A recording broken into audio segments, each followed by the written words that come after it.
So no. My question for you is, how much do you hate me right now? I don't hate you at all. No? No, so how much are you going to, talk about me on the show and tell everybody how it's all about how I hate Jesus and how... I wouldn't say it that way. You did.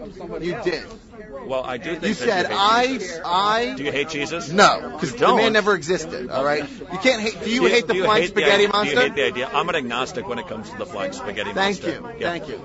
But you're not. But do you hate the idea of Jesus? No, I mean, whatever. Christianity. If something you don't hate the idea of Christianity, then dude, I don't. Why are you doing this? Because people believe in something that isn't true. And it actually affects not just me. You're looking for a specific example of persecution of me. It affects everybody a lot differently. Nobody's hurting you. Nobody's burning down your house. No, listen, see how you did that? But you still are fighting against something that you don't hate? That doesn't make a lot of sense. Do you do what you do because you want to try to help humanity? Well, that's a part of it, sure. It's not just about you. If it was just about you, it would be all selfishness. That you'd be living your life completely selfish, just preaching Christianity because it only makes you feel. So you're doing this for the poor persecuted people who suffer under the oppression of Christianity? Yes. Okay. And the examples of that are? In this country, women are having their reproductive rights taken away from them. There are children who go to school that have, reproductive rights. I phrased that wrong. They're not able to get an abortion. In some cases, they're not even able to get an abortion when it will save their life. And the new Bush government now is putting, situations where you can't get an abortion that will save your life. I mean, that's insane. That's Can you name one person? Hold on, dude. Can you name one person who died because they weren't able to get a late-term abortion? No, but I'm sure I could Google search it. Do you know that there's not one doctor who's ever said that it's medically necessary to have a late-term abortion? Not one? I'm not talking about late-term abortion. What are you talking about? I'm talking about abortions. Name the women who have died under the Bush administration because they were not allowed an abortion. Anybody who would watch this broadcast right now should just Google search it. I am sure that someone... You made the claim. Let's hear it. I don't keep women's names like that. You should if you're going to make a claim like that. I made the claim that without support, reproductive rights, with support. Who? With support.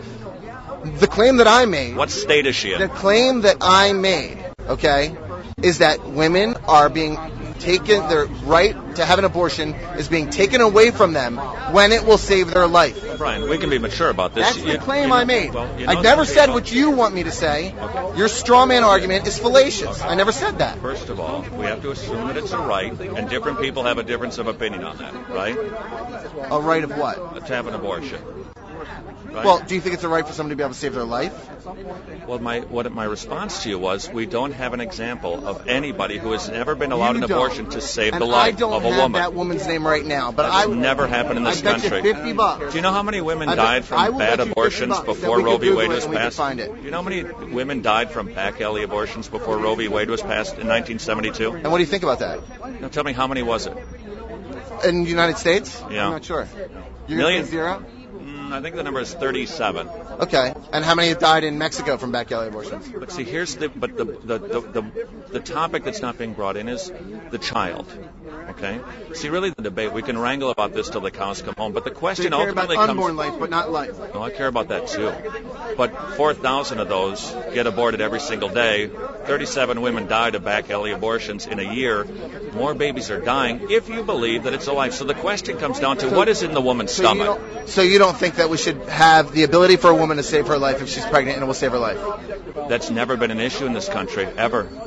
No, my question is, do you think that if it will save a woman's life to have an abortion, that she should be able to do that? Here's how I would phrase it.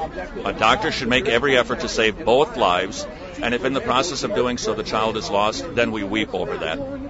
And so do you think that laws should be created so that the woman would die and the baby would die? I don't even know what that means, dude. Okay, well, that's the law.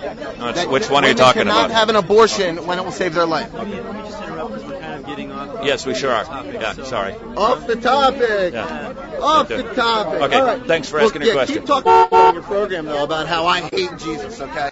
Because I'm just going to keep exposing you left and right for the fraud you are, right? Because you don't hate Jesus, right? You're a fraud. You're a fraud. You're a liar and a fraud. And I know it, and almost everybody on the internet knows it. He doesn't hate Jesus. You should accept that.